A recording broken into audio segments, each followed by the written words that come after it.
Welcome to another episode of Lockersfirst podcast. My name is Andrei V, and I've been doing those podcasts already for a year. And this is podcast number 40 already in the row. But my today's guest is actually a very prominent one. Valery Chekalkin has been the first guest of my podcast I recorded ever. So you are back after 1 year in my podcast. Hi, Valery. How are you doing? Hello, Andre. Thank you for having me. It's a pleasure and an honor to being the first. I hope that this will grow like Joe Rogan podcasts eventually. Absolutely. Absolutely. This is a minimal target for us. But yeah, let's talk about parcel lockers and what's inside of that. Since last time you have had large number of updates, different product news, different technology news, different business news. Could you give us a quick overview? Where are you? What is your scope now, and what is your product today? Sure. Yeah, a lot of going on. We currently have already 3,500 lockers booked to be delivered this year. We have launched a great pilot with Omniva. We're very excited about that. We love the concept. Amazing client, amazing guys. And those 3,500, this is not counting Omniva. We don't know their eventual plans. We're waiting for their next steps. We have raised a small round. A small investment round. And the main thing is that we're now releasing the new generation controller. It's actually manufacturing will start next week, and we'll have them delivered in the middle of May. So we're very excited about it. They support QR code barcode scanning. They support a TFT 4-inch and 7-inch display, colorful display. Optionally, it can be a touch display. We have developed our own battery controller, specifically optimized for ultra low consumption. Yeah, so we're very, very excited about that. So, but for the people who don't know what you are specifically doing, so please go through what is your sort of what is your product, and in what you believe why you're having this product you are going to describe. Yes, we're completely focused on microcontrollers for controllers for parcel lockers, and we also have a software layer which is between the embedded software and our clients or our partners' parcel management backend. So we are focusing on let's call it fleet management, locker management. Software which supports all the operations. Our business model is that we work through partners, such as system integrators, such as manufacturers, metal manufacturers, such as software, parcel management software providers, mobile app developers. So that these type of integration, installation companies, and so on. So basically, what you are doing everything that goes inside the locker, but you don't bend the metal by yourself. Yeah, we do only autonomous. We believe in autonomous lockers. We believe that now, and we are trying to kind of make this reality closer and closer. That you can do everything you can do on a regular locker, do everything the same on an autonomous, have all the same user experience, all the same functionality, but it being autonomous, which drastically changes first of all, unit economics, scaling capabilities and time, cost, and so on, maintenance. Yeah. So what you are saying is basically that technology is already so far advanced that you can replace 150 compartments locker, traditional locker, with battery-based autonomous setup. Yes, exactly. So our architecture, for instance, we have like a main board, and then we have extension boards, and you can have up to each extension board supports 24 compartments. So when one controller can manage up to 10 extension boards. So we can have 200 240 compartments on basically one controller. And run on one battery. Of course, for such a size, you would need a big battery, but that's also manageable. Our standard setup is somewhere between 36 and 72 compartment lockers right now, which our controllers are used for. But in the same time, we have a bunch of projects where, and for example, Parcel C Omniva project is 8 compartments. So this kind of architecture also allows us to be completely independent from the amount of compartments, because we're very efficient in terms of battery. Again, this means efficient in terms of cost, and it's much easier to have us to split this cost between lower amount of compartments, even 8, as in Omni. We even have projects where it's 2-3 compartments as well. So in that sense, we are very connected also, because actually 1 week ago, Omniva, your locker was installed 50 meters from my home, and Okay. now I'm a registered user of your locker just Great. around the corner. I hope you'll have more of those around your. Absolutely, absolutely. And again, one thing, I fall in love with that design, and especially this vertical compartment doors. Actually, I didn't understood how important it is, for instance, to save the place, because the doors are opening with a smaller radius. So basically, you can use it from the car. So this is basically drive-in locker I'm Yes. having right now. I can operate from my car actually to retrieve the parcel. So it's very nice. Yes, I mean the guys did an amazing job. We love the design. Moreover, what we really appreciate. I mean, I'm happy that everyone has their own takeaway and their own point here. But what we love is that for the same amount of budgets, because we are also planning to have our own open network, and we're planning it in 2 countries. So from an operator perspective, we initially plan to have, and maybe we'll still have them, but 24 compartment blocks. But the thing is that for the same amount of money, you can have double the amount of locations, and then you just add additional units because it's modular.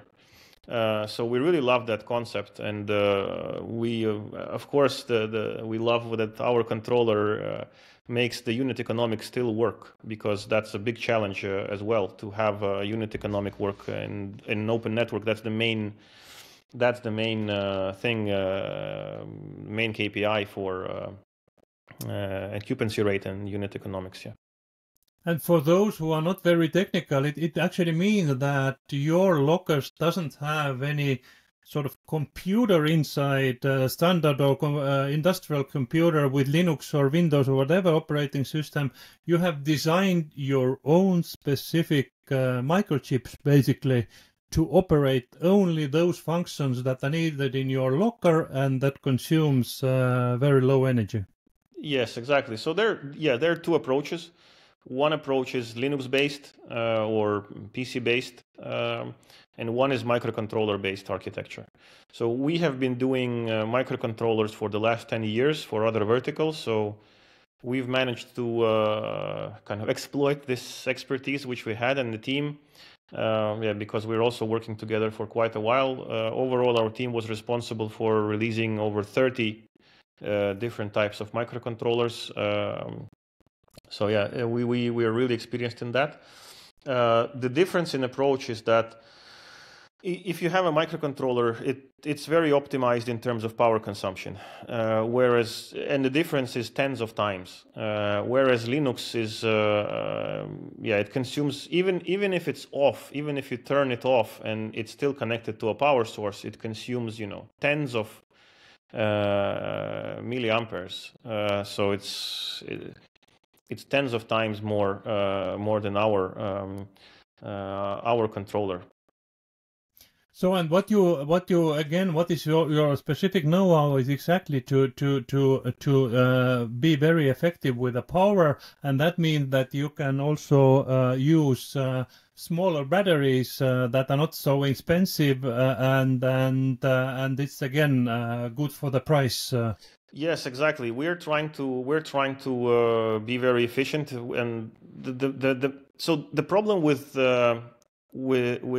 any battery based locker is that it needs to survive on a battery. For some reason, I don't know why, many of our customers are obsessed with solar panels. Uh, Whereas we, as an operator, we treat it in a way that the solar panel is nice to have, and if it saves at least one visit of a technical engineer that doesn't have to replace a battery, that already makes sense. But it's not like the only source of power. Uh, we design our products in a way that they would survive at least 6 months on a battery. In terms of parcels in Omniva, it's up to 2 years on a battery because they have a really optimized flow. Um, yeah, so in their case, they have no problem in a courier or a technical engineer coming and just replacing a battery. The good thing here is that we need a smaller battery, so it's very easy to replace.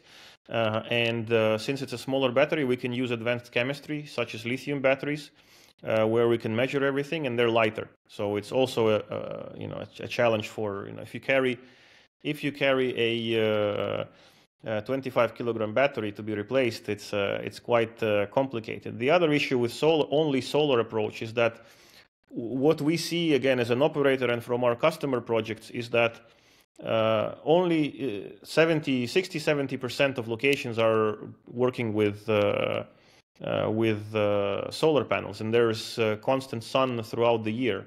Again, of course, depending on the type of environment, if it's California, for example, it's a bit different. But in in uh, in really dense environments, it's quite challenging to find locations where it's constant sun. Then, let's say if you install in the summertime, you have a long day and the sun is up in the sky, and in the winter time it will be different, and you may not have any charging in 30% of locations during 4 months of winter, for example.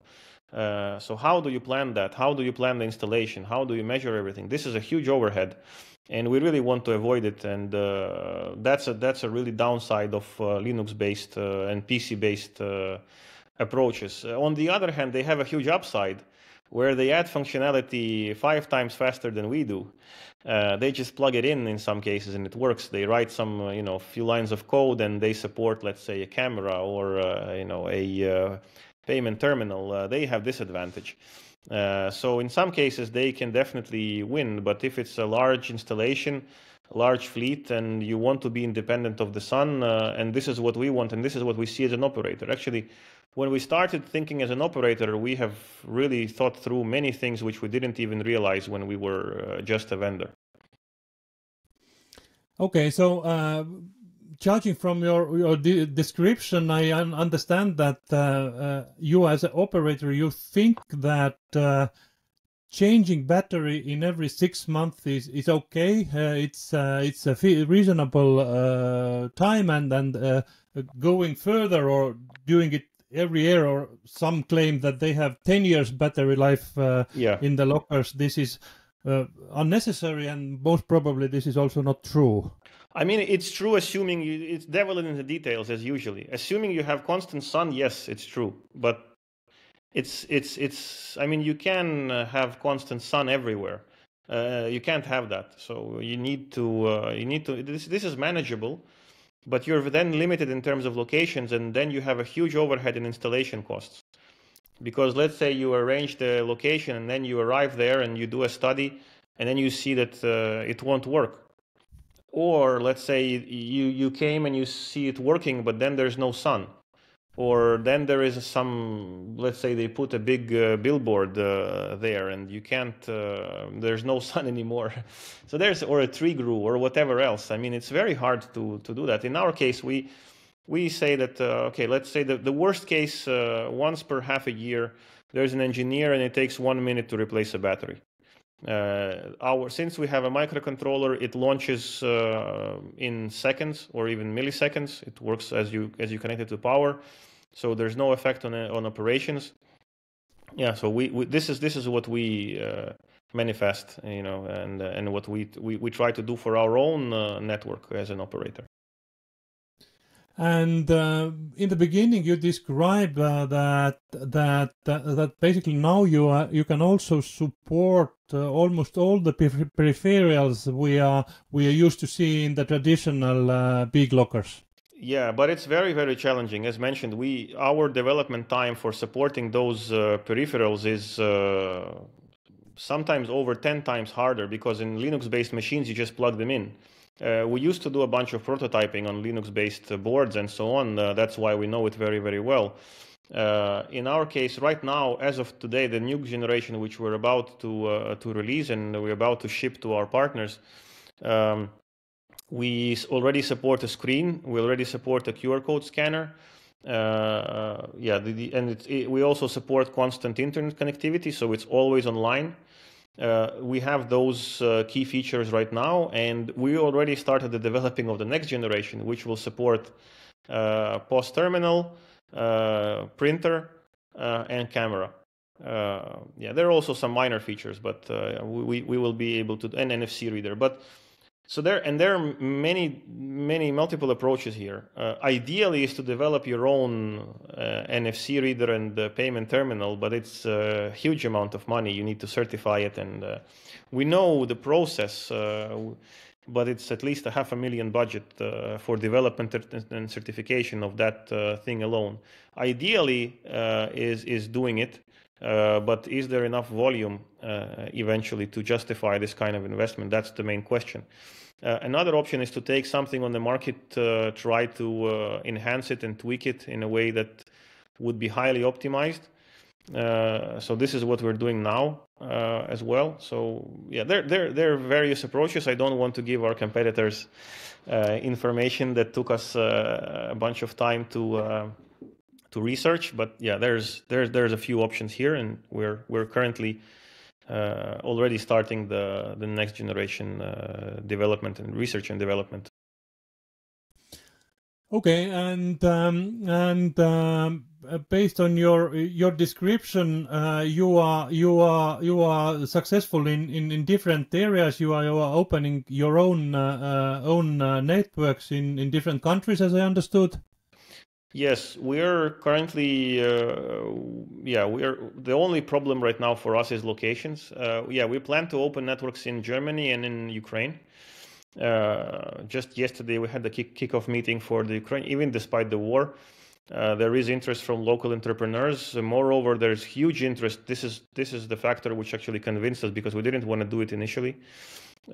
Convinced us to start working on that, on the Ukrainian network, but we have got approval and interest from pretty much every big player, starting from Mist Express to biggest e-commerce retailers, biggest retailers as a general, other logistics carriers, and so on, and the National Post as well. So we are very, very excited about that. So we're moving, and in Ukraine, for us, it's much easier than in Germany.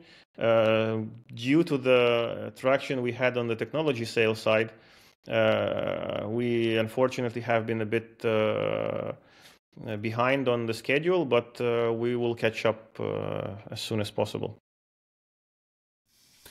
Absolutely.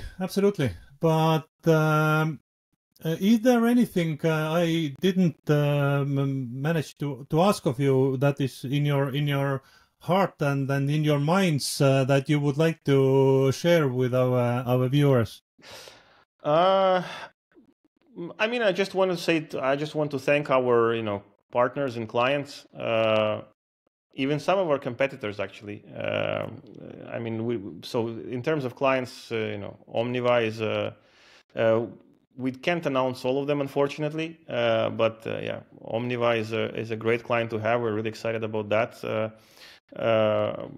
Some of our competitors. I see in your Parcel Locker Central, I see you post some direct for me lockers. We have had a great session with them on the expo in Amsterdam. They're great guys, so best of luck to them. they're very experienced. In some things they're far ahead of us, in some things they're behind. So yeah, but overall great guys, great partners we have. So we just wanted to thank all of them for collaborating with us and believing in us. Okay, but thank you, Valery, for this interview. Also, it is always a very interesting discussion with you because really you know what you are talking, and I've seen that you do what you say. So thank you and wish you all the best in your business. Thank you so much. Thank you for the interview, and yeah, look forward to maybe next interviews in some time.